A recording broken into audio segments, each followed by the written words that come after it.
Buenos días, presidente. Nancy Flores, de la revista Contralínea.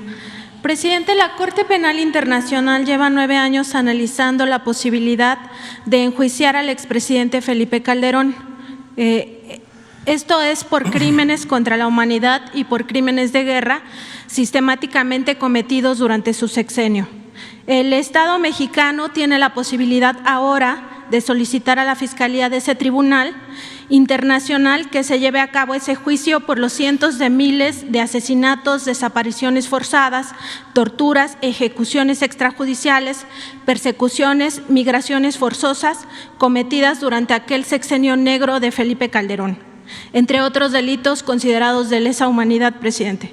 La pregunta es si usted estaría dispuesto a apoyar que el Estado mexicano promueva esa petición que con más de 20,000 firmas de varios mexicanos se hizo, entre ellos su consejero jurídico Julio Scherer y su secretaria de la Función Pública Irmerendria Sandoval.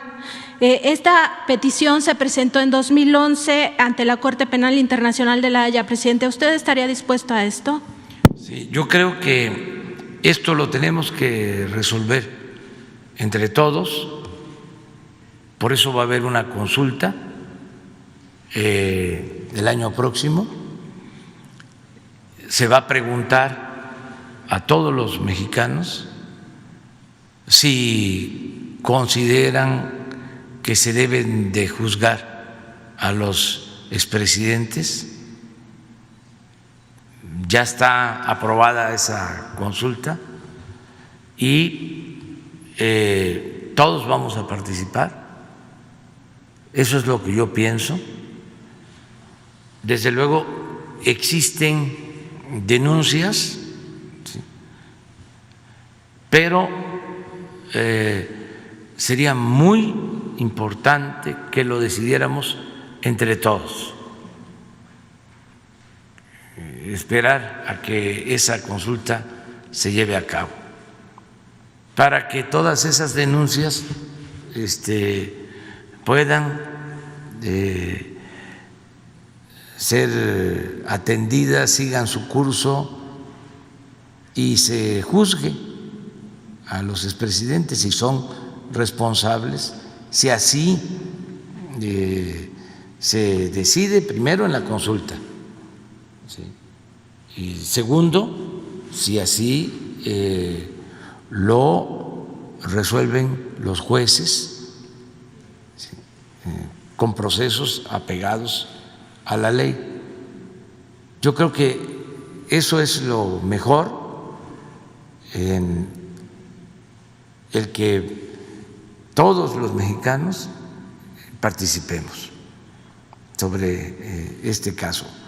De ahí que yo solicité al Congreso y el Poder Judicial, la Suprema Corte aprobó la consulta, dio a conocer que era constitucional el llevar a cabo la consulta de conformidad con la legalidad existente. Entonces se va a llevar a cabo el año próximo. Se le va a preguntar a todos si quieren o no que se juzgue a los expresidentes. La pregunta está un poco ambigua, confusa, pero al final va a ser sí o no. En esencia es: ¿quieres que se juzgue de conformidad con la ley, respetando los derechos humanos, a los expresidentes, sí o no? Entonces ya va a llegar el momento que muchos van a saber cómo votar, es decir, si es no o sí, qué significa el sí, qué significa el no. Y eso se va a ir aclarando, aunque la pregunta ahora sea, pues repito, no clara, ¿sí? Aunque sea bastante ambigua. Eso en su momento se va a aclarar. Lo importante es que los mexicanos vamos a ir a plantear si queremos o no queremos que se juzgue a los expresidentes. Gracias, presidente. En otro tema, preguntarle, usted ha dispuesto todo este plan de austeridad y que es muy comprensible para ayudar a las personas más pobres del país. Sin embargo, hay sectores como la diplomacia donde más de 150 embajadores y cónsules ganan mucho más que usted. Usted ya había dicho aquí en esta conferencia que ningún servidor público podría ganar más que usted y ellos ganan alrededor de 350,000, 330,000 pesos mensuales. Esto, presidente, contradice esa política de austeridad. ¿Esta situación se va a revisar en este gobierno? Sí, pero más adelante. O sea, inclusive no descarto el que vuelva a enviar una iniciativa de reforma a la Constitución, porque muchos servidores públicos, sobre todo del Poder Judicial, se ampararon, ¿sí? Se les concedió el amparo y están ganando más. Entonces, quiero que quede completamente claro que se respete la Constitución y que nadie pueda ganar más que el presidente de la República, que haya excepciones, pero muy bien definidas, y que no se preste a interpretaciones para que se concedan estos amparos, porque ahora el que acudió al amparo, le dieron el amparo, ¿sí?, gana más que el que no acudió al amparo y está llevando a cabo la misma función. Y es lo mismo en el caso de la diplomacia. Desde luego no vamos a por ahora a llevar a cabo ningún ajuste, pero más adelante, porque tiene que haber austeridad republicana. No puede haber gobierno rico con pueblo pobre, y el servidor público tiene que aprender a vivir en la justa medianía, como lo planteaba el presidente Juárez. Y en efecto, hay todavía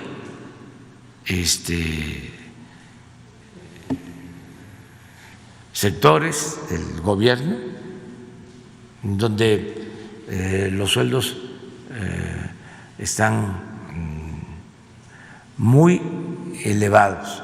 Siempre se debate de que en el sector privado se gana más, lo cual no es cierto, no es del todo cierto. Puede ser que las cúpulas del sector privado, ahí se gane más, pero profesionales del sector privado no ganan más que los funcionarios de alto nivel en el gobierno, o sea, no ganan más que nosotros. Y además son funciones distintas. Esto es servicio público. El que quiera hacer dinero, pues que lo haga en el sector privado, haciendo negocios, además es totalmente legítimo, pero por eso somos servidores públicos. Morelos decía, siervos de la nación. No es lo mismo, ¿no? Para ser servidor público se requiere una convicción, se requiere una mística, se requiere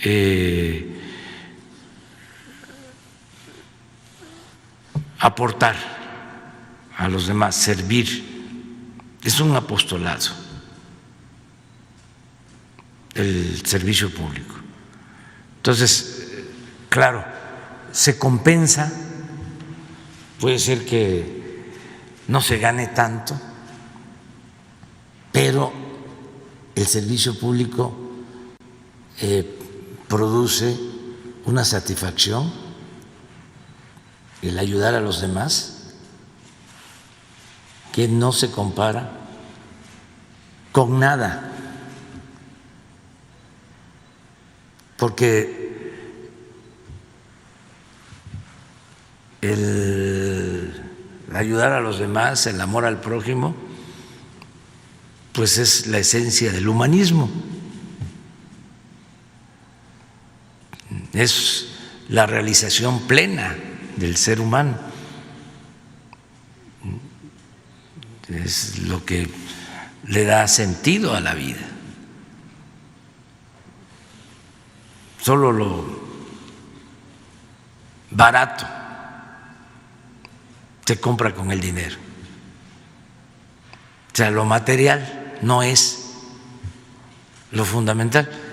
Lo material sirve para tener lo básico, pero los excesos,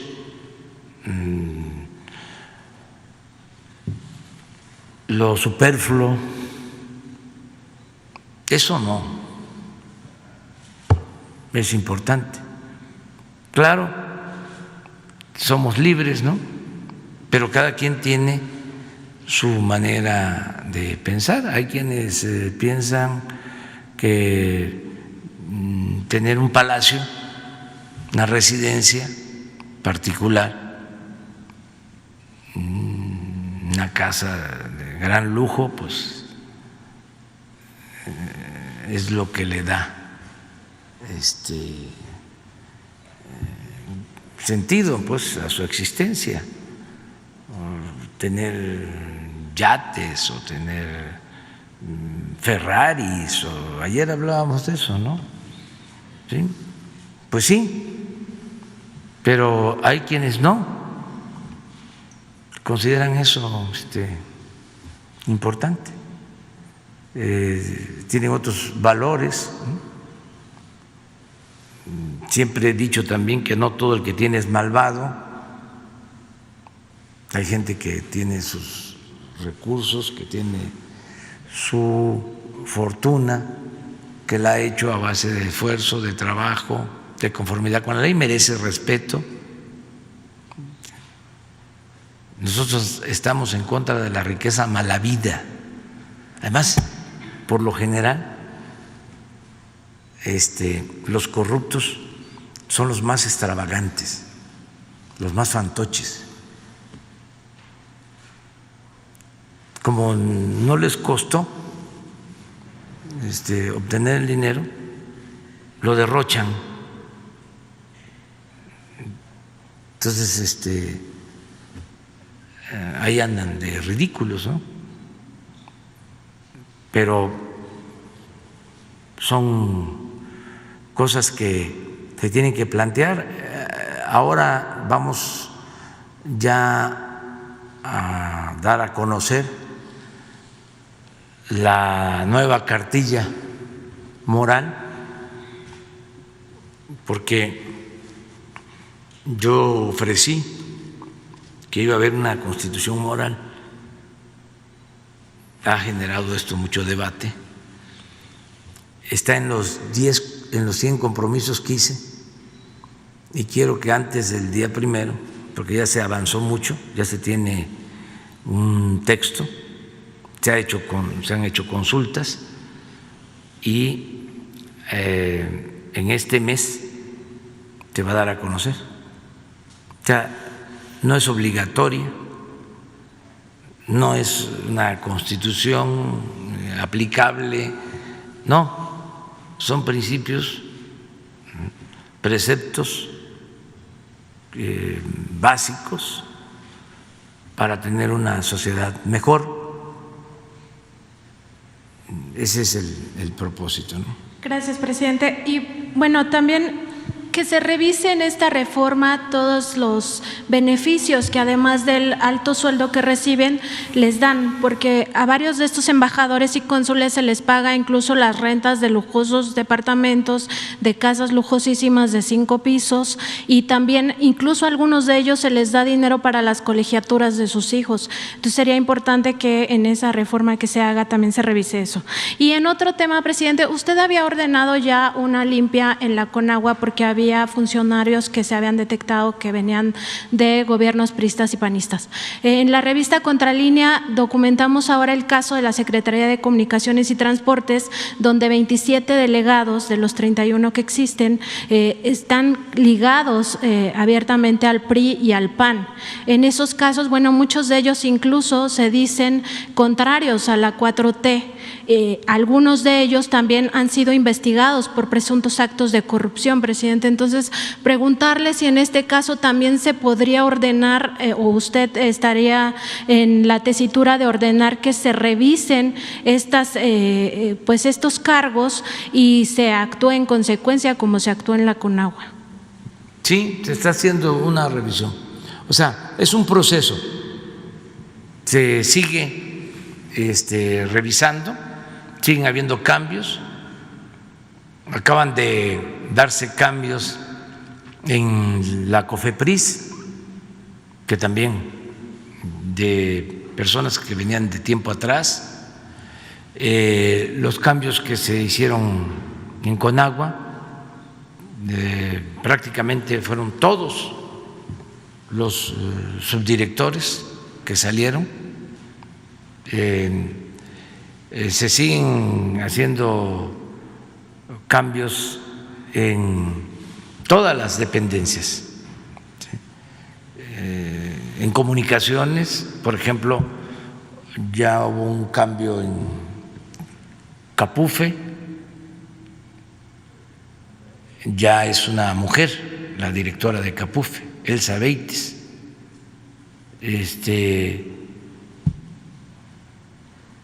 Y así en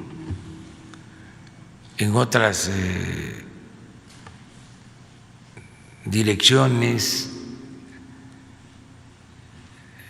en la Secretaría de Comunicaciones, y también ya he escuchado quejas de los representantes de comunicaciones en los estados.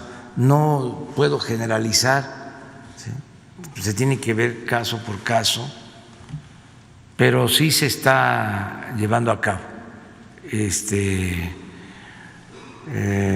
una renovación que es necesaria, que es importante en el gobierno. Y luego,